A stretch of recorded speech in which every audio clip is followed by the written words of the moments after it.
c'est Madame Enluta, encore ici pour lire une histoire. Cette histoire s'appelle Pas de tâche pour une girafe. L'auteur du livre s'appelle Lucie Papineau.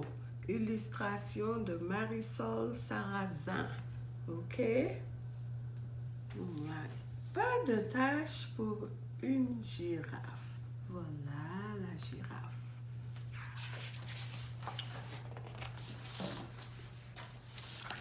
Gilda, comme toutes les girafes du monde, est couverte de taches, de la tête aux pieds, en passant par son long cou. Ça fait déjà beaucoup de taches. Quelle couleur sont ces taches? C'est quelle couleur? Mais quand le vent du nord souffle, pouf, toutes ces taches s'envolent, comme des centaines de papillons sans queue ni tête. Voilà pourquoi elle est la seule girafe au monde qui habite dans une caverne. Heureusement, au pays des girafes, le vent du nord est presque toujours au lit.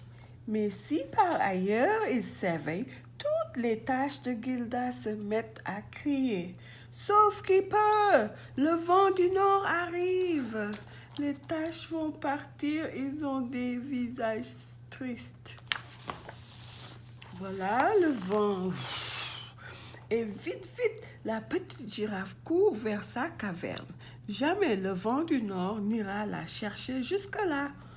Ouf, soupire la girafe de ses taches et ses taches. Nous l'avons échappée belle. Elle court parce que le vent arrive. Voilà. Soulagée, les taches éclatent de rire. Ha ha ha! Elle rit si fort que Gilda n'entend plus le chant du vent. Pourtant, il souffle et souffle encore. Bon, tout va bien, se dit la petite girafe gourmande. En route vers mon champ de melon préféré. Et puf, le vent du nord emporte les taches avec lui. Non, hurle Gilda. Elle crie si fort que le vent du nord, absourdi, arrête net de souffler. Et pouf, toutes les taches s'éparpillent un peu partout, de ci, de là, au pays des girafes et même au-delà. Gilda est très fâchée.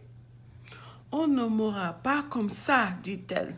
Je vais les retrouver. Sinon, je ne toucherai plus jamais à un melon tout rond.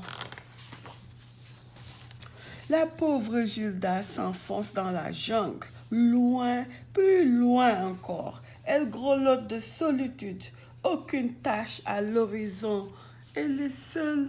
Toutes ces taches sont parties avec le vent. Timothée le tigre passait par là. Il sent son cœur fondre, exactement comme un melon glacé au soleil. Arrête de grelotter, Gilda. Je vais te prêter ma robe rayée. Tu verras, elle te tiendra au chaud. La robe rayée va la tenir au chaud. Est-ce que tu penses que cette robe va suffire à Gilda, la girafe? La petite girafe, pour quelques secondes, est toute heureuse. Mais un pli soucieux barre soudain son front. Voyons, Timothée, tu n'y penses pas? La rayure s'agrossit horriblement. Ta robe est beaucoup plus jolie sur toi, crois-moi. Et la coquette girafe continue son chemin au milieu des lianes. Sans ses taches, elle grelotte d'ennui. Lancelot le léopard essuie une larme en la voyant ainsi. Il décide de lui prêter ses taches. Et pourquoi pas ses moustaches? Est-ce qu'elle va prendre ses taches et ses moustaches? Gilda soupire d'aise et mitouflée de douceur. Mais Plus elle soupire, plus ses nouvelles moustaches se mettent à la picoter, à la chatouiller. Elle a des moustaches. La girafe porte la robe du léopard. Lancelot, mais les moustaches, vraiment, ce n'est pas pour moi. Atchoum! Elle éternue. Et la petite girafe allergique aux moustaches continue son chemin au milieu des bambous. Elle grelotte de mélancolie. Qui elle rencontre? Qui mange les bambous? C'est l'ours. Papaye, le grand panda, c'est le panda, l'aperçoit. Il arrête immédiatement de mâcher du bambou. La mélancolie, ça lui coupe l'appétit. Alors, sans dire un mot, il recouvre Gilda de sa tendre fourrure. Du coup, Gilda n'est plus mélancolique du tout. Elle lisse son nouveau pelage et croque un peu de bambou. Elle exécute même quelques pirouettes. Elle commence à avoir chaud, si terriblement chaud qu'elle préfère encore aller toute nue. Pourquoi la girafe a-t-elle chaud? Pourquoi elle a chaud? Est-ce que c'est... Qu'est-ce qui la rend chaud? Pourquoi elle a chaud? Regarde ici, elle a tellement chaud, elle a enlevé.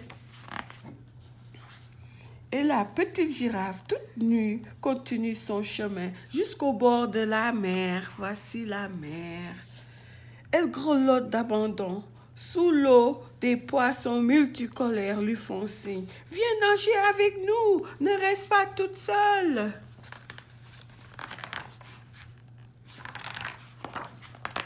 Gilda plonge dans l'eau et essaie la robe des poissons scintillants. Elle participe à leur grand ballet aquatique.